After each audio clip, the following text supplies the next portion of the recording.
A continuación, en el tercer vídeo, vamos a ver el generador de ondas o generador de funciones y el osciloscopio. Hasta ahora hemos estado midiendo con el multímetro valores de continuo, es decir, que no cambian con el tiempo. Ahora vamos a medir variables de voltaje o de corriente que sí que cambian con el tiempo.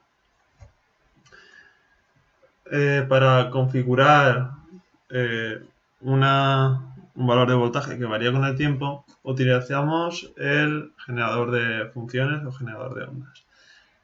Si lo veis físicamente, tiene más ajustes, pero aquí están los esenciales: la frecuencia, la amplitud, el offset, es decir, un valor de continua, y luego la forma de onda que tiene. La que aparece por defecto es la que aparece en los osciloscopios, generada por el propio dispositivo de medida para poder testear que las puntas de prueba y demás van bien. Este osciloscopio, por lo tanto, conectamos directamente y al iniciar simulación deberíamos ver aquí una onda cuadrada. Lo que vemos aquí es que no se ve esa onda cuadrada. Es porque debemos configurar la división temporal, es decir, cuál es el periodo de tiempo que miramos con el osciloscopio.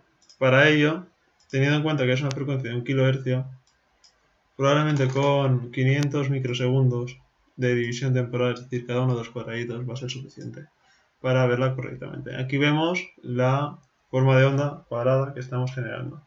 Con esto podemos jugar para ver que si cambiamos el offset varía la forma de onda. Esta es la amplitud. Podemos cambiar la forma de onda, es decir, que sea senoidal o que sea triangular. O cambiar la frecuencia de más frecuencia, más rápido va a ir o menos. Por lo tanto, vamos a ver pues, más variaciones por el mismo periodo de tiempo. Si añadimos un multímetro, que lo ponemos en paralelo al osciloscopio y ajustamos los parámetros del generador de ondas para que sean los mismos que nos aparecían al principio, pero poniendo en vez de cuadrada seno, vamos a poder ver que el multímetro lo que hace es medir la continua, que son 2,5, mientras el osciloscopio nos permite ver la forma de onda.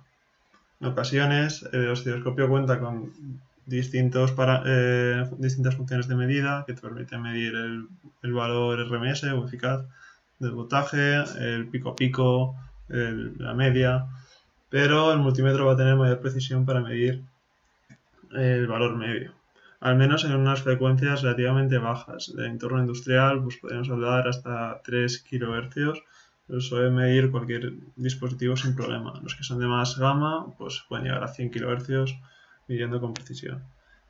Observamos que si cambiamos el valor de offset, esto es un problema del generador de ondas, que cuando el offset es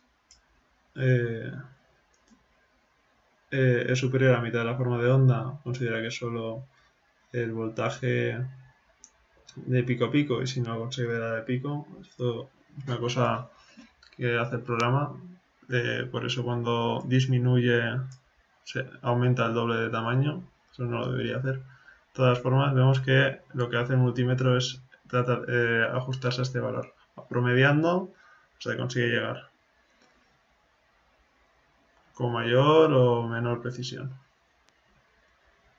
Por lo tanto, ya hemos visto cómo funciona un generador de ondas, el osciloscopio y el multímetro.